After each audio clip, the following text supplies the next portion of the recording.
नमस्कार, मैं हूं अंकुर और आप देख रहे हैं सत्य हिंदी का न्यूज बुलेटिन। एक नजर अब तक की सुर्खियों पर। बहुजन समाज पार्टी प्रमुख मायावती ने इंडिया गठबंधन में शामिल होने या तीसरा मोर्चा बनाने की अटकलों को अफवाह बताते हुए साफ किया है कि उनकी पार्टी लोकसभा का चुनाव अकेले ही लड़ेगी। सोशल मीडिया साइट एक्स से किए गए ट्वीट में मायावती ने शनिवार को यह जानकारी दी। उन्होंने लिखा, बीएसपी देश में लोकसभा का आम चुनाव अकेले अपने बलबूते पर पूरी तैयारी और दमदारी के साथ लड़ रही है। ऐसे में चुनाव गठबंधन या तीसरा मोर्चा आदि बनाने की अफवाह फैलाना घोर फेक व गलत न्यूज है। मायावती ने लिखा कि मीडिया ऐसी शरारतपूर्ण खबरें देकर अपनी विश्वसनीयता न खोए और लोग भी सावधान रहें। मध्य प्रदेश कांग्रेस के बड़े नेता सुरेश पचौरी कांग्रेस से शनिवार को बीजेपी में शामिल हो गए। उसके साथ ही उनके समर्थक भी भाजपा में आ गए। पचौरी पार्टी का बड़ा चेहरा रहे हैं। वो 4 बार राज्यसभा के सदस्य रहे। यूथ कांग्रेस से राजनीतिक जीवन की शुरुआत करने वाले पचौरी की गिनती नेहरू गांधी परिवार के बेहद विश्वासपात्र नेताओं में रही। मनमोहन सिंह सरकार में सुरेश पचौरी स्वतंत्र प्रभार वाले रक्षा राज्य मंत्री रहे। संसदीय कार्य विभाग उनके पास रहा। वो डीओपीटी विभाग को भी मनमोहन सरकार में संभालते रहे। सुरेश पचौरी को मध्य प्रदेश कांग्रेस के अध्यक्ष पद की बागडोर भी सौंपी गई। केंद्रीय इकाई में अनेक महत्वपूर्ण पद संभाले। हालांकि मध्य प्रदेश अध्यक्ष की बागडोर मिलने के बाद शिवराज सिंह सरकार को हरा पाने में वो सफल नहीं हो सके थे। सुरेश पचौरी के बीजेपी में शामिल होने के बाद शिवराज सिंह चौहान ने कांग्रेस पार्टी समेत राहुल गांधी पर जोरदार हमला बोला है। शिवराज सिंह चौहान ने कहा कि मैंने पहले ही कहा था कि महात्मा गांधी ने आज़ादी के बाद कहा था कि कांग्रेस को भंग कर देना चाहिए और नए राजनीतिक दल बने, लेकिन जवाहरलाल नेहरू ने सत्ता के स्वार्थ के कारण कांग्रेस को भंग नहीं होने दिया और आंदोलन का लाभ उठाया। राहुल गांधी महात्मा गांधी के सुझाव के अनुसार कांग्रेस को पूरी तरह खत्म करके ही चैन की सांस लेंगे। कांग्रेस के सारे अच्छे नेता पार्टी के दिशाहीन नेतृत्व से थक चुके हैं। कांग्रेस खत्म होने के कगार पर है।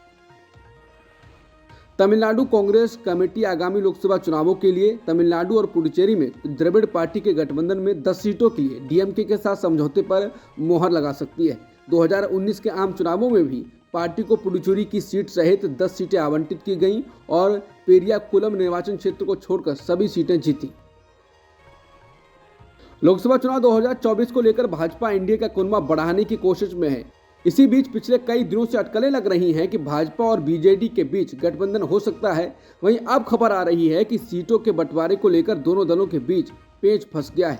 सूत्रों का कहना है कि इन दलों के बीच पुरी और भुवनेश्वर सीट को लेकर सहमति बनती नहीं दिख रही है। सीट बंटवारे को लेकर सहमति नहीं बनने के बाद गठबंधन को लेकर हो रही बातचीत अब थम सी गई है। मीडिया रिपोर्ट्स के मुताबिक ओडिशा में भाजपा के अध्यक्ष मनमोहन सामल ने बयान दिया है कि दोनों दलों के बीच गठबंधन को लेकर कभी वार्ता हुई ही नहीं। उन्होंने कहा कि उनकी पार्टी ओडिशा में सरकार बनाना चाहती है। हम राज्य में अकेले चुनाव लड़ेंगे। वहीं प्राप्त सूचना के मुताबिक बीजेटी अध्यक्ष और सीएम नवीन पटनायक के करीबी बीके पांडियन और प्रणब प्रकाश दास भाजपा शीर्ष नेतृत्व के साथ वार्ता के लिए गुरुवार को नई दिल्ली गए थे। अब ये दोनों भी भुवनेश्वर लौट गए हैं। कांग्रेस महासचिव जयराम रमेश ने शुक्रवार को जारी पार्टी की पहली सूची को तगड़ा करार दिया है। जयराम रमेश ने यह भी कहा कि ये पहली सूची है और आगे आने वाली सूचियों में कई बड़े नाम आएंगे। शुक्रवार को जारी पहली सूची में कांग्रेस के सीनियर नेता राहुल गांधी केरल के वायनाड से चुनाव लड़ेंगे। इस सूची में केरल के अलप्पुझा से पार्टी के संगठन महासचिव केसी वेणुगोपाल और छत्तीसगढ़ के राजनांदगांव से राज्य के पूर्व मुख्यमंत्री भूपेश बघेल का नाम भी शामिल है। जयराम रमेश ने दावा किया कि उनकी पार्टी में जिले से नाम आते हैं, जिस पर प्रदेश कांग्रेस समिति में विचार होता है और तब केंद्रीय चुनाव समिति नामों पर अंतिम फैसला लेता है। जयराम रमेश ने बीजेपी पर आरोप लगाया कि वहां केवल 2 लोग ही फैसला लेते हैं। उन्होंने बीजेपी की पहली सूची के 2 उम्मीदवारों के बाद में नाम वापस लेने की घटना पर निशाना भी साधा। राहुल गांधी ने कहा है कि क्या हमने कभी सोचा है कि गरीब कौन है, कितने हैं और किस हालात में हैं? क्या इन सभी की गिनती जरूरी नहीं? बिहार में हुई जातिगत गिनती से पता चला कि गरीब आबादी के 88% लोग दलित, आदिवासी, पिछड़े और अल्पसंख्यक समाज से आते हैं।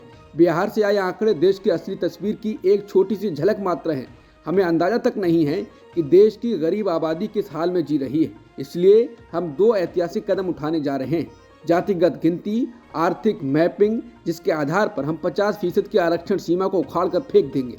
ये कदम देश का एक्सरे कर सभी को सही आरक्षण, हक और हिस्सेदारी दिलाएगा। इससे न सिर्फ गरीब के लिए सही नीतियां और योजनाएं बनाई जा सकेंगी, बल्कि उन्हें पढ़ाई, कमाई और दवाई के संघर्ष से उबार कर विकास की मुख्य धारा से जोड़ा भी जा सकेगा। इसलिए उठो, जागो और अपनी आवाज़ उठाओ। जातिगत गिनती तुम्हारा हक है और यही तुम्हें मुश्किलों के अंधेरे से निकालकर उजालों की ओर ले जाएगी। गिनती करो हमारा नारा है, क्योंकि गिनती न्याय की पहली सीढ़ी है। भाजपा में शामिल हो चुके कलकत्ता हाईकोर्ट के पूर्व जज अभिजीत गंगोपाध्याय एक टीवी इंटरव्यू के दौरान गांधी और उनके हत्यारे गोडसे में से किसी को एक नहीं चुन पाए। इंटरव्यू में रैपिड फायर क्वेश्चन के दौरान जब पूर्व जज के सामने गांधी और गोडसे में से किसी एक को चुनने की बारी आई तो उन्होंने कहा, मुझे इसके बारे में सोचना होगा। रैपिड फायर राउंड का clip social media platform x पर शेयर करते हुए टीएमसी सांसद साकेत गोखले ने पूछा है, एक व्यक्ति जो 4 दिन पहले तक हाईकोर्ट का न्यायाधीश था, वो गांधी और गोडसे के बीच निर्णय नहीं कर सकता।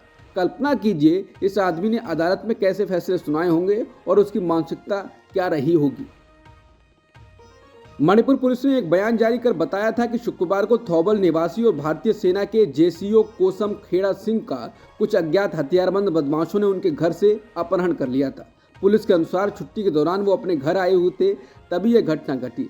सैन्य अधिकारी के अपहरण के बाद मणिपुर पुलिस ने तलाशी अभियान चलाया और उन्हें काकचिंग के वाईखोंग इलाके से उन्हें बचा लिया। इस मामले की जांच के लिए पुलिस ने एक केस दर्ज किया है। प्रधानमंत्री मोदी असम के काजीरंगा राष्ट्रीय उद्यान के दौरे पर पहुंचे। इसके बाद कांग्रेस ने पूर्वोत्तर के विभिन्न हिस्सों में बढ़ती अशांति को लेकर केंद्र पर हमला किया और पूछा कि पीएम को अभी तक हिंसा प्रभावित मणिपुर का दौरा करने का समय क्यों नहीं मिला। बता दें, काजीरंगा में पीएम मोदी ने हाथी की सवारी की, जिसका फोटो सोशल मीडिया पर चल रहा है।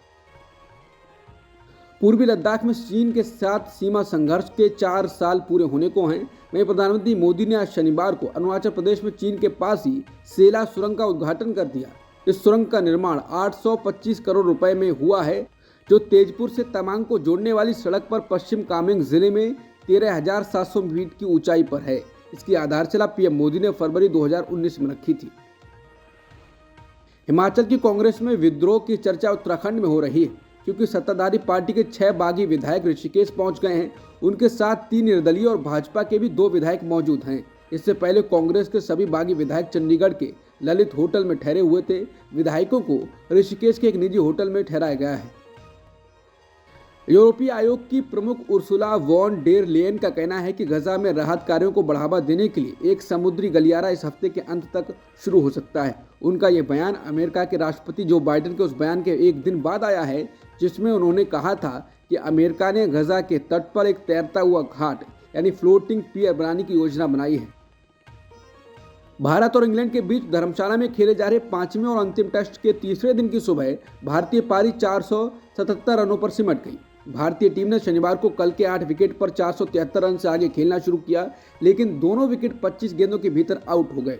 इस दौरान टीम अपने कल के स्कोर में केवल 4 रन ही जोड़ सकी। इस तरह पहली पारी में भारतीय टीम की कुल बढ़त 259 रन की हो पाई है। वैसे दूसरी पारी में इंग्लैंड की शुरुआत बेहतर नहीं रही और उसके दोनों ओपनर केवल 21 रन पर आउट हो गए। वहीं लंच तक 103 रनों पर 5 विकेट गिर गए। अब तक की सुर्खियों में इतना ही। बाकी खबरों के लिए बने रहिए सत्यहिंदी.com के साथ।